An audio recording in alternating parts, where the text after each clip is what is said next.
Bonjour à tous et bienvenue dans cette nouvelle vidéo. Alors aujourd'hui, je vous retrouve pour parler de mes lectures manga.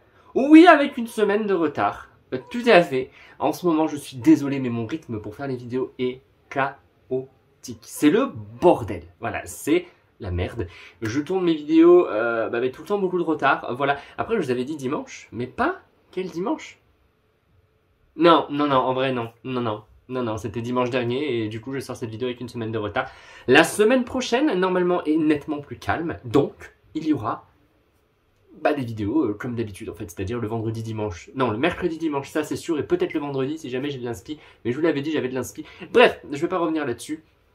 Aujourd'hui, je vous parle des dernières lectures que j'ai effectuées et des lectures également romans que je vais commencer. Je vais d'abord commencer par les romans, ça ira un peu plus vite, et après j'aborderai les mangas. Alors, on va commencer sans plus attendre. Let's go. Petite précision pour les lectures mangas, bien sûr, je ne spoile pas. Ne vous en faites pas, parce que par exemple, je vais vous parler du tome 7 de Mashle.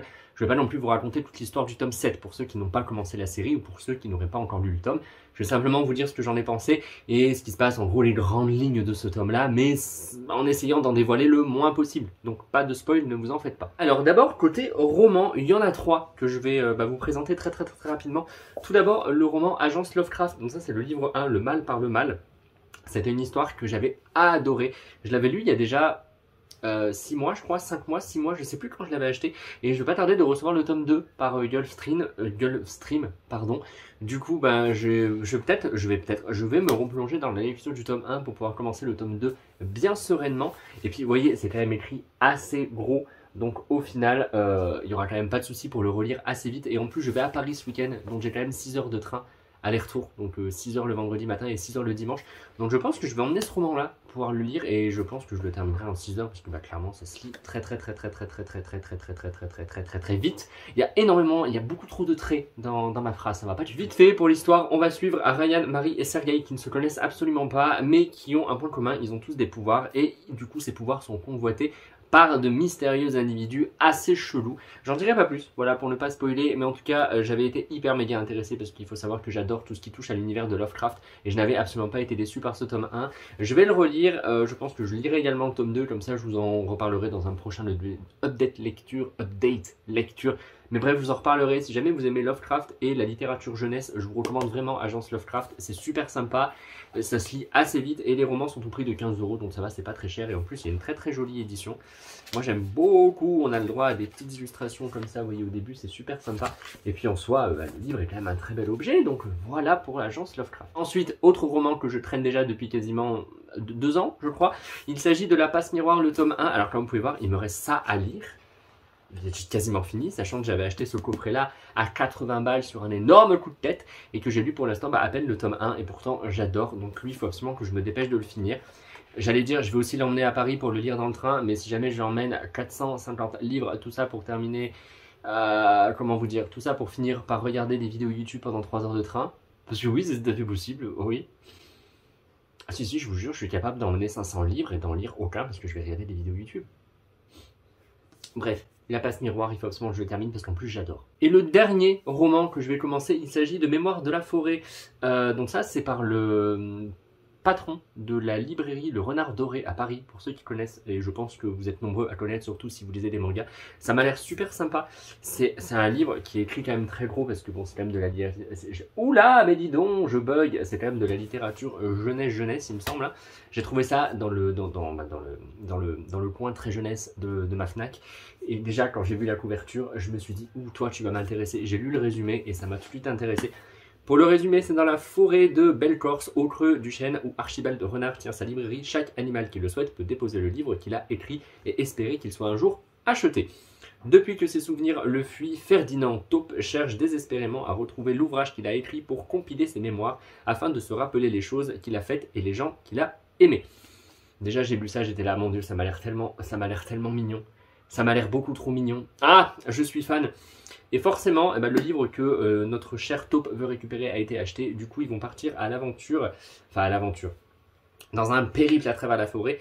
Donc, Monsieur Renard et Monsieur Taupe vont partir tous les deux pour essayer de retrouver ce livre et l'acheteur. Et ça m'a l'air trop mignon. Donc voilà, c'est clair que lui, j'ai vraiment très envie de le lire. Et je vous dis, il y a des illustrations à l'intérieur que je trouve vraiment magnifiques. Et j'ai hâte de me plonger dedans. Ça a l'air tellement mignon. tellement mignon. Bref, j'ai trop hâte de le lire. Donc ça, voilà. Voilà à peu près pour les 3 romans que j'ai envie de lire en ce moment. Sachant qu'il y a également Le Prince Cruel que j'ai pas là. J'ai laissé dans le salon, que j'ai emprunté à ma bibliothèque. Donc il va quand même falloir que je me bouge les fesses pour le lire et ne pas le garder 40 ans. Voilà, donc j'avais aussi envie d'emmener dans le train pour le lire, mais je ne pourrais pas tout lire, donc il va falloir que je me décide. Bref, je ferai, je pense, une story peut-être sur Instagram pour dire ce que je vais lire. J'espère moi que je vais lire, parce qu'en vrai, 3 heures pour lire, c'est quand même pas mal. Bref, voilà en tout cas pour les romans. Maintenant, on va passer aux mangas. Tout d'abord, pour les mangas, j'ai enfin lu le tome 1 de Jujutsu Kaisen. Alors, il faut savoir que Jujutsu, j'avais commencé à lire la série il y a déjà pas mal de temps quand elle était sortie. J'avais pas du tout aimé. Voilà, j'avais bof aimé le tome 1 et le tome 2, je l'avais trouvé un petit peu lourd, donc j'avais vite lâché ma lecture et j'ai vite abandonné. Puis j'ai vu l'anime. L'anime qui m'a foutu une claque absolument mémorable, j'ai adoré l'anime. Et là, je me suis dit forcément que je me relance. Donc j'ai totalement craqué, je m'étais acheté jusqu'au tome 11 de Jujutsu Kaisen.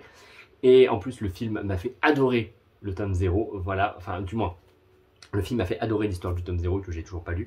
Et donc là, je me suis lancé, j'ai décidé de lire cette série. Donc j'ai lu le tome 1 et bizarrement j'ai nettement plus apprécié ma lecture maintenant que j'ai vu l'anime. Je le trouve beaucoup moins lourd qu'avant et beaucoup moins pénible. Je sais pas pourquoi j'avais eu cette impression. Et je suis totalement fan du personnage de Sukuna. Voilà, j'ai acheté un t-shirt, j'ai acheté aussi le pull de la collection Celio. Je suis un gros faible. J'ai même envie d'ailleurs de me faire tatouer quelque chose en rapport avec Sukuna tellement j'aime ce personnage. Donc en tout cas, on verra, mais pour l'instant j'ai lu le tome 1 et je vais m'empresser de lire la suite parce que j'aimerais beaucoup rattraper l'histoire au niveau de l'anime. Tout simplement, je crois que c'est au niveau du tome 7 ou 8, il me semble, quelque chose comme ça, je sais plus trop. Mais en tout cas, j'ai vraiment envie de lire la suite, mais je suis obligé de repasser par la lecture de tous les tomes. Je vais pas directement lire au tome 7, parce que je pense que dans l'anime, il y a peut-être eu des choses en moins, etc. Donc voilà, bref, je préfère tout relire. Mais le tome 1, j'ai beaucoup aimé. Voilà, d'ailleurs, dites-moi dans les commentaires ce que vous pensez de cette série, jamais vous l'avez lu, jamais vous avez aimé, si vous n'avez pas aimé, si vous avez vu l'anime, si vous avez aimé l'anime, si vous avez vu le film, si vous avez aimé le film, bref, parlez-moi un petit peu de votre amour pour Jujutsu Kaisen, ou l'inverse, peut-être que vous détestez aussi, donc bref, enfin, détestez aussi, moi je déteste pas, mais peut-être que vous n'aimez pas, enfin, vous m'avez compris, bref, on se retrouve dans les commentaires pour parler de Jujutsu Kaisen, voilà. Je vous en parlais tout à l'heure, j'ai lu le tome 7 de Mashle, donc le tome 8 va bientôt sortir, puisqu'il sort en avril, j'ai lu le tome 7 avec un petit peu de retard. Ah! J'ai adoré ce tome 7. Alors déjà la fin du tome 7 est absolument incroyable. La fin nous donne vraiment très envie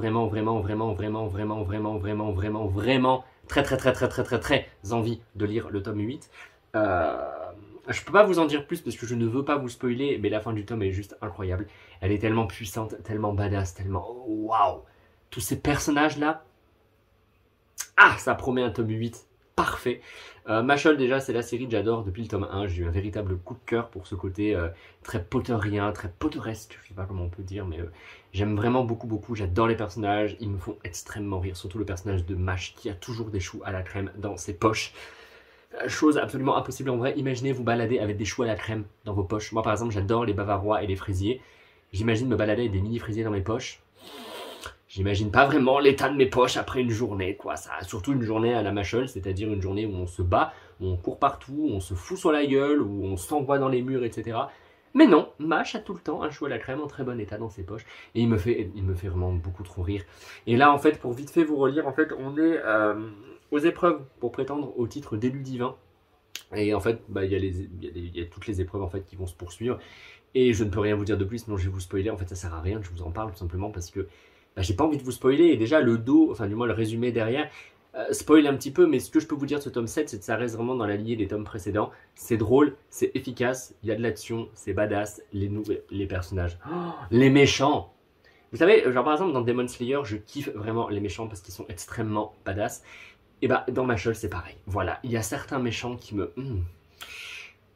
j'en suis amoureux et j'ai vraiment hâte de lire le tome 8. Donc si vous êtes à la recherche d'une série drôle, efficace, avec une histoire, somme toute assez classique, on va pas se mentir, c'est quand même assez classique, mais qui marche très bien, qui est très drôle, et qui va vous offrir de très beaux combats.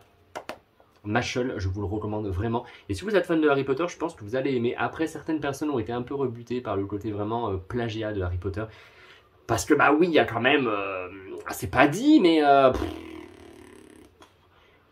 ça se sent quand même, voilà, l'inspiration Harry Potter, elle est clairement pas dissimulée du tout, quoi. Donc il y a juste les noms et prénoms qui changent. Mais si l'école s'appelait Poudlard, ça ne choquerait personne, je pense, tellement ça ressemble vraiment à Harry Potter. Et du coup, je sais de ce côté-là, pas mal pas mal repoussé certaines personnes, certains lecteurs, et je peux le comprendre. Mais tentez quand même l'aventure si vous êtes fan de Harry Potter, et même si vous êtes fan des mangas avec de la magie et des personnages très drôles, parce qu'il y a quand même un côté vraiment hyper drôle avec Mashle. Bref, pour moi, c'est que du bon, et j'ai adoré ce tome 7. Et là, je suis en train de me dire, est-ce que j'ai appuyé sur le bouton pour enregistrer? Ce serait quand même très fâcheux que je parle depuis quasiment, je sais pas combien de temps, dans le vide. Donc, je vais vérifier ça. Voilà. Et c'est tout bon, Kikirio enregistre et je m'étais assis sur mon pied, du coup je ne sens plus mon pied, donc je vais changer de position. Changement de position effectué, j'espère juste que je ne serai pas trop bas, parce que jamais je suis genre comme ça et qu'on voit juste mes cheveux, ça va pas être top. Donc j'espère que ça va aller. Bref, on va enchaîner parce que ça fait déjà 11 minutes que je parle, c'est déjà beaucoup trop. Voilà, alors on va enchaîner. Ensuite, j'ai lu Demon Slayer couleur, vous savez le coffret couleur caca. Je suis désolé, j'aime pas la couleur de ce coffret. Bref, en tout cas, j'ai lu le tome 21 et j'ai également lu, pas entièrement, mais j'ai pas mal feuilleté le carnet des pourfendeurs que j'ai vraiment beaucoup aimé. Le carnet des pourfendeurs, c'est simple, si vous êtes fan de Demon Slayer, il vous le faut. Voilà, c'est incroyable. Déjà, on a le droit à des dessins couleur au départ dans les premières pages qui sont vraiment magnifiques. Et après, on a vraiment tout plein d'informations sur les pourfendeurs, sur les lunes et tout. Et c'est trop bien. Alors, j'ai pas encore tout lu parce que, ouais, regardez-moi ça. Il y a tellement de choses à lire. Et ça, moi, pour moi, c'est vraiment le genre de choses qu'on lit petit à petit. C'est-à-dire que je vais pas choper ça et le lire d'un coup en une soirée. C'est même pas possible. Il y a tellement de choses à lire dedans. Bref, un très bon guide que je recommande aux fans et aux moins fans d'ailleurs si vous avez envie d'en savoir plus sur l'univers. Mais en tout cas, il est vraiment hyper efficace, il marche super bien et moi je vous le recommande. Et j'espère qu'on peut encore le trouver en librairie parce que je sais pas du tout, moi comme j'ai acheté le coffret, j'espère qu'on peut encore les trouver, que les gens se sont pas achetés dessus comme des crétins pour après les revendre beaucoup trop cher sur Vinted. Bref, en tout cas, un guide vraiment top. Et le tome 21, bah c'est le tome 21. C'est déjà d'une, c'est bientôt la fin. Ça fait mal au cucu, parce que j'ai pas envie de dire au revoir à cette série. Et c'est incroyable. Voilà, j'en dirai pas plus parce que bah on se rapproche de la fin, donc je ne peux absolument pas vous spoiler. Je ne peux pas non plus vous montrer des dessins. Parce que, comme vous le savez, moi j'aime pas trop vous montrer des dessins. Des dessins de premier tome, ça me dérange pas, parce que je peux vous montrer un peu n'importe quoi, ça va pas vraiment vous spoiler. Mais là... Voilà, je peux vous montrer ça. Mais pour moi, ça sert un peu à rien de vous montrer ça en fait, parce que bah, ça sert à rien quoi. Enfin, je sais pas, c'est pas. Bref, un très bon tome. Je ne vous dirai absolument pas du tout ce qui va se passer, mais ça sent la fin. La fin se rapproche à grands pas et ça se sent. Un tome 21 toujours aussi efficace, ça marche très bien. Les combats sont. Ah, les combats, il y a de puissance de combat, j'ai vraiment hâte de voir ça en anime. Je pense que Ufotable, ils vont nous faire un travail de malade. Bref, un tome 21 vraiment au top. Et j'ai hâte de lire le tome 22 qui sortira au mois de mai et le tome 23 sortira au mois de juin. Ça va être dur quand même de dire au revoir à Demon Slayer. Mais au moins après, je me dis qu'on aura encore l'anime pendant de bonnes années, même de très nombreuses années, parce que la saison 3, ça sera le village des pourfendeurs. Il restera encore pas mal de choses après à adapter. Donc je pense qu'on a bien encore de l'anime pendant au moins 3, 4, même voire 5 ans. Et bah, j'ai envie de dire tant mieux. Ensuite, j'ai lu la suite de Drifting Dragons. Donc ça, c'est le tome 11. Ah, Drifting Dragons, vous savez tout l'amour que j'ai pour cette série déjà depuis le départ. Alors là, par contre, je peux vous montrer des dessins parce que ça risque pas de spoiler. Déjà parce que je sais que vous êtes très peu nombreux à lire cette série. Les dessins sont incroyables. Déjà d'une, on en parle, la beauté des dessins. Les dessins sont vraiment beaucoup trop beaux. C'est magnifique. Voilà, je suis désolé. C'est incroyable. J'adore les dessins de Drifting Dragons. Alors là, le petit souci, eh ben, c'est qu'il y a 12 tomes au Japon. Même pas, je crois que c'est encore... Je sais même pas, jamais le tome 12 est sorti au Japon. Mais bref, on va devoir attendre un très long moment avant d'avoir la suite. Et là, ça me rend triste parce que j'adore cette série. Je vous le dis, depuis le tome 3, c'est un immense coup de cœur et tous les tomes sont incroyables. Ils sont vraiment excellents. Il y a de l'aventure, il y a de l'action. L'équipage du Queen Zaza, je les aime. Ils sont tellement attachants. Les personnages sont vraiment bien écrits et du coup, le ou la mangaka, d'ailleurs, je sais pas, Taku Kuwabara, je sais pas du tout, jamais c'est une ou un. Mais en tout cas, il ou elle fait vraiment un travail de dingue sur les personnages et ils sont tellement tous attachants, tellement tous, je les aime tous. Il n'y en a pas un que je n'aime pas dans cette série. Et c'est incroyable. Voilà, donc j'adore suivre les aventures et j'aimerais vraiment que le tome 12 sorte très rapidement. Malheureusement, ça ne sera pas le cas. Et regardez-moi la couverture. La couverture, elles sont toutes magnifiques. Voilà, donc d'ailleurs, je prépare un post Instagram bientôt pour reparler de Drifting Dragons parce que pour moi, c'est une des meilleures séries de chez Pika Edition. C'est un seinen Et il est top, voilà, il est top. Très bonne histoire, des personnages attachants, de très beaux combats, de très beaux dragons. Et c'est pas des dragons qu'on a l'habitude de voir, hein. C'est pas des, vous savez, des gros dragons avec les deux grosses ailes, les dragons un petit peu classiques. C'est vraiment des dragons hyper différents de ce qu'on a l'habitude de voir et ça change et ça fait du bien. Bref, j'adore Drifting Dragons, je l'aime énormément. Et il faut lire Drifting Dragons, voilà. Donc, mettez pause sur la vidéo, levez-vous et allez acheter des premiers tomes chez votre libraire parce que c'est génial, voilà, génial. Et attention, parce que moi j'avais pas trop aimé les deux premiers tomes, c'est à partir du tome 3 où j'ai eu un coup de cœur absolument intersidéral pour cette série. Et maintenant j'en parle tout le temps et je l'aime énormément. Donc laissez au moins ça change jusqu'au tome 3. Et si après vous n'aimez pas, ben lisez quand même la suite, peut-être que vous aurez un coup de cœur avec le tome 4, 5, 6, 7, 8, 9, 10, 11. Enfin, lire 11 tomes en se disant j'aime pas, c'est de la merde, et avoir un coup de cœur sur le tome 11, ça va être long, hein. Ça va être long pour vous et votre porte-monnaie surtout. J'espère pas pour vous, mais je suis quasiment sûr que vous aurez un coup de cœur à partir du tome 1, 2 ou 3. Voilà, moi c'était le tome 3, peut-être vous le tome 1, tome 2, mais bref. Lisez Drifting Dragons parce que c'est trop bien. Ensuite, j'ai également lu la nouveauté donc de chez Pika, A Couple of Cuckoos. Alors, A Couple of Cuckoos, qu'est-ce que c'est? Bon, j'ai pas retenu le nom des personnages comme d'habitude. En fait, on va suivre deux personnages, un garçon, une fille. La fille, elle est hyper connue sur les réseaux sociaux. Elle est hyper connue à l'école, elle est très populaire. Vous voyez, c'est un petit peu ce genre de fille, mais ce genre de fille qu'on a un petit peu, vous voyez, dans les animes très populaires, qui adore se prendre tout le temps en photo, qui adore les réseaux sociaux, tout ça, qui paraît très superficiel.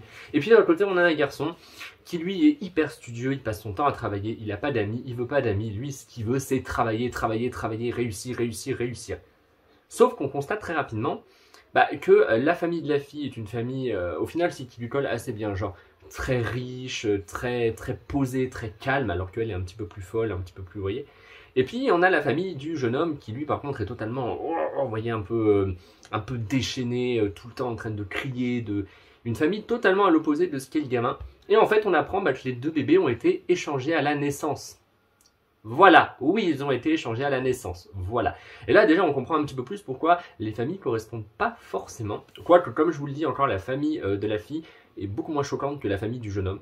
On voit quand même que le jeune homme ne correspond absolument pas du tout à la famille, alors que la fille c'est un peu plus le cas. Bref. Et les deux personnages en fait vont se rencontrer, ils vont se rencontrer tous les deux totalement par hasard.